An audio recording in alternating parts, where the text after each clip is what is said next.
Welcome to Fluent English Academy. Grace's unexpected train ride. Narrator, warm, inviting tone. Welcome aboard. Not just the train, but this lesson. This isn't your average vocabulary drill. No dull drills, no dry definitions. Today, we're stepping into Grace's shoes. She's headed to her best friend's wedding by train. But this isn't just a trip. It's a full-on English experience, packed with stories, surprises, and the kind of real-world language you'll actually use. Grab your headphones, sit back, let's roll. Station Grace's voice, reflective, cheerful. Hi there, I'm Grace. So, last month, my best friend, Jane, got married. Yup, all white dress, teary vows, the whole fairy tale. Only catch? The wedding wasn't nearby. Different city, different rhythm. And I had the honor of being there. But instead of flying or driving, I hopped on a train. And that ride? Let's just say, it became a story worth telling. Ticket narrator, energetic, glowing. Train travel,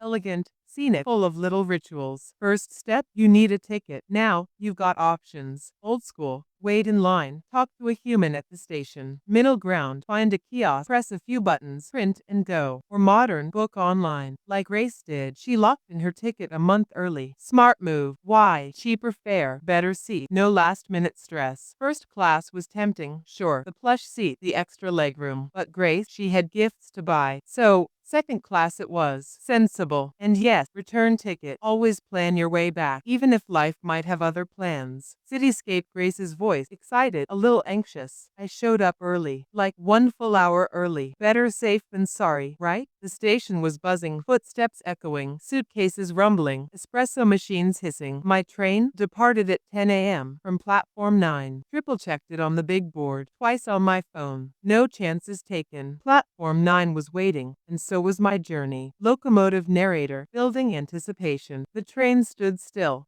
sleek and humming, like it was breathing. Grace stepped on, rolled her suitcase down the narrow aisle, found her seat. Aisle seat. Course, freedom to stretch, stroll, slip out when needed. The window seat, already taken. Luggage. Grace's voice, slightly surprised, warmly amused. A guy was sitting there, mid-20s maybe, reading something deep. I smiled. Hey. He looked up, smiled back, quiet, kind. Then, without a word, he stood, grabbed my suitcase, and lifted it into the overhead rack like it weighed nothing. Thanks, I said. No problem, he replied. His name? James. Admission tickets narrator, calm, storytelling. The train pulled out with a gentle lurch. Conductors strolled through, clipping tickets with a nod and a quiet thank you. Grace settled in. The soft rhythm of wheels on tracks became the backdrop, and next to her, a stranger, but not for long. They talked easily, no awkward pauses, no forced small talk. Work, cities, food, book. The conversation flowed. Then, Grace mentioned it, the wedding. Astonished face. Grace's voice, laughing, still surprised. I said, my best friend Jane's getting married. He blinked. Wait, Jane? My best friend Henry's fiancée is named Jane. I just stared. Did you say Henry? Turns out, his best friend, her groom. We were heading to the same wedding. Total coincidence. Or destiny. You tell me. Small world, huh? Books narrator. Smooth transition. Now that you've lived the story, let's break down the vocabulary. The words that matter when you're really traveling. Sparkles. Attend. To go to an event. Grace attended Jane's wedding. Sparkles board. To get on a train, bus, or plane. They boarded the train on time. Sparkles kiosk.